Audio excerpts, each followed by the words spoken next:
Well, ladies and gentlemen, the new batch of Canon PowerShot compacts has just been announced 3 days ago actually, and we happen to have the first review of the Canon PowerShot Elph 300HS. Now, one thing you'll notice about this camera is the model name. It's like Canon couldn't figure out whether or not they wanted to retain the PowerShot name or they wanted to hark back to the days of yesteryear with the Elph, so they just kept them both, and it led to a very long model name. That aside, this is the replacement for last year's PowerShot SD1400IS, and this camera actually answers every prayer that we sent out. We're giving a major shout out to Canon here for heeding all of our advice in our previous review, and we'll start by talking about the major changes you'll see on this model versus last year's.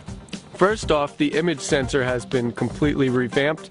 We have a 12.1 megapixel CMOS sensor versus last year's 14.1 megapixel CCD. The 300HS's sensor is also part of Canon's HS system, which stands for high sensitivity.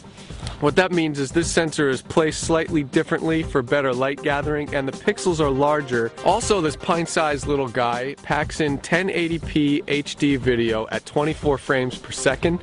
It has a 24mm wide-angle lens compared to last year's 28mm. Canon threw on a wraparound zoom toggle, boosted the zoom to a 5x optical, and we can now optically zoom in video mode. You'll also notice a dedicated video record button, which simplifies the mode switch. Smart Auto Mode on the Elph 300HS has also been expanded. This camera can now recognize up to 32 different scenes versus last year's 22 different scenes. And lastly, the camera adopts the new toy camera and monochrome settings, and we can now shoot in super slow motion video. We will say that we were not expecting this level of upgrades for this particular type of camera.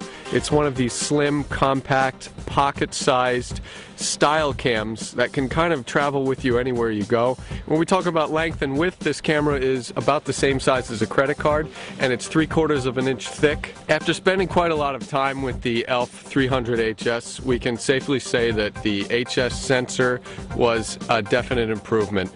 Specifically in low light, there's a handheld night scene that takes 3 images at different exposures and combines them together.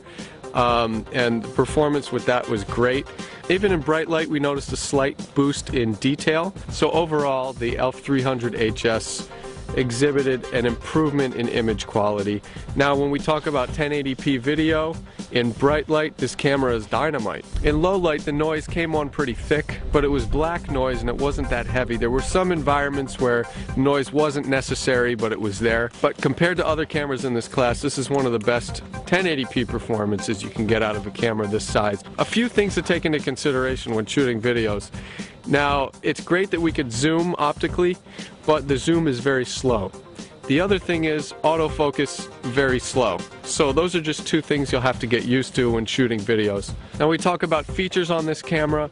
Although we don't get a full manual suite, we do get plenty for the average point-and shooter. Probably even more. ISO can be set from 100 up to 3200.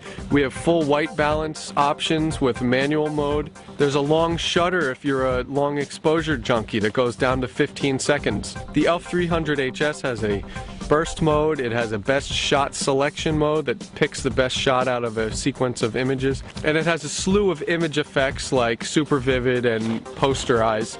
And we will say we love the new toy camera mode.